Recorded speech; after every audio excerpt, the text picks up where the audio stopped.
What's up? Turn that down here real quick. Travis here, TravisStetzel.com, TrainAggressive.com. Here at my gym, just after 7, cranking out some training with my early AM athletes. And we're currently in our deload week.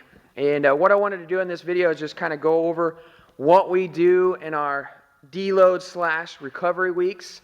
I sent out a message through my newsletter just yesterday talking about the 4 must-haves in your athletic muscle building program. And those 4 must-haves were to always train for strength, always train for power, keep your conditioning last, and to make sure to cycle your training.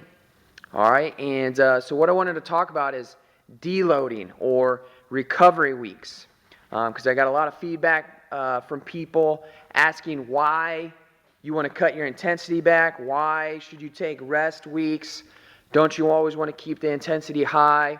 And one of the things that I always promote is to train 110% ham, so it's always about going full bore, balls to the wall.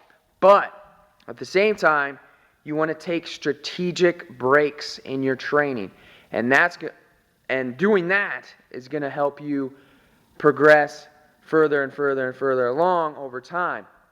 Because if you don't, eventually you're going to run yourself into the ground, you're going to burn yourself out, and it's just not going to be good. So, talking about deload weeks, all right? So, here at my gym, we have everything set up 4-week mini cycles is what we like to do. That's we've seen the best results off that. So every 4 weeks, we're changing things up pretty drastically, and it's all dependent on how things are progressing along with the athletes.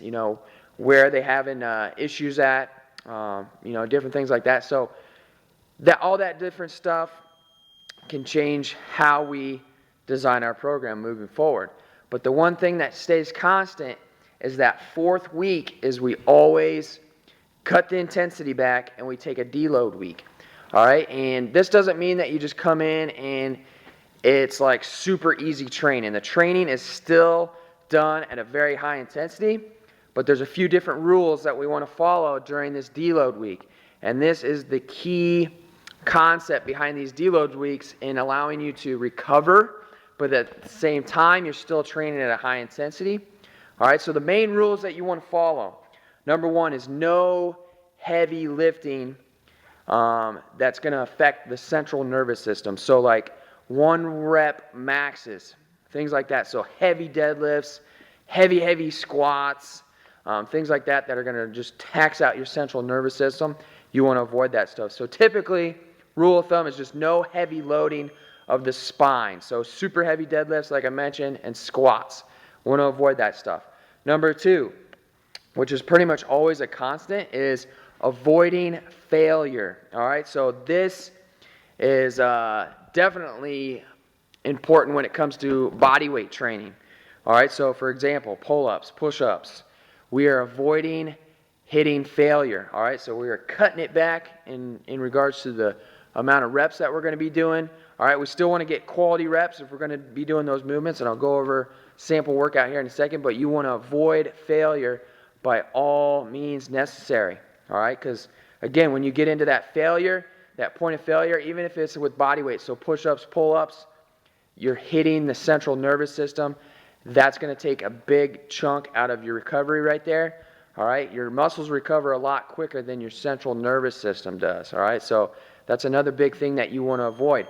Now, I mentioned that we want to keep training intensity very, very high during deload week. So like I mentioned, it's not you just come in and you lollygag around and go 50%. We're still focusing on going 110%, but just controlling the intensity. So one of the things that I like to do during deload week is intervals. All right, so intervals, you can control the rest, you can control the work much better, and you just keep those same rules in mind. So no heavy-ass lifting, and then no going to failure. So for a good example, what we did today, we just did an interval setup. So we did 3 rounds, 60-60s, So we're going for 60 seconds all out effort, avoiding failure, and then we're giving ourselves plenty of rest with 60-second rest with that. And this is just an example. There's a lot of different things that we do.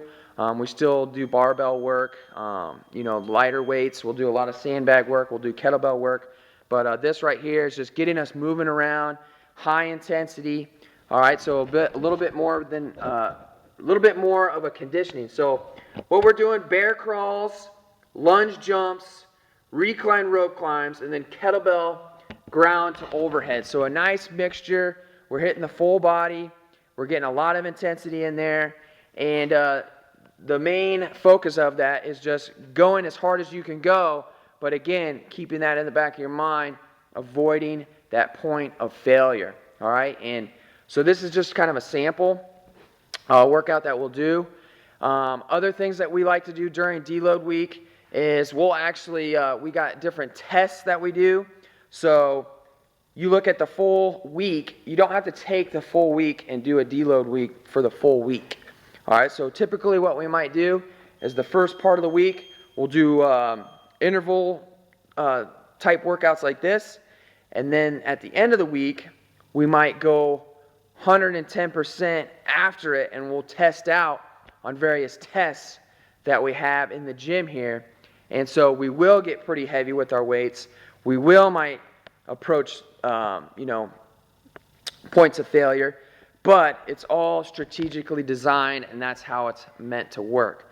The main key concept here is just you're cutting back the overall intensity in regards to loading and pushing the central nervous system. All right, so this is something that we do every fourth week.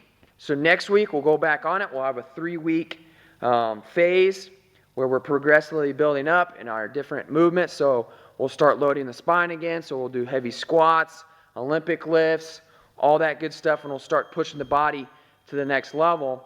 And then again, we'll cut it back. We'll take a deload week, and then we'll do our testing as well. So kind of an inside view of what we do, and a really good key concept that you can't avoid or overlook, which is deload/recovery week. So hope that helps you out with your training.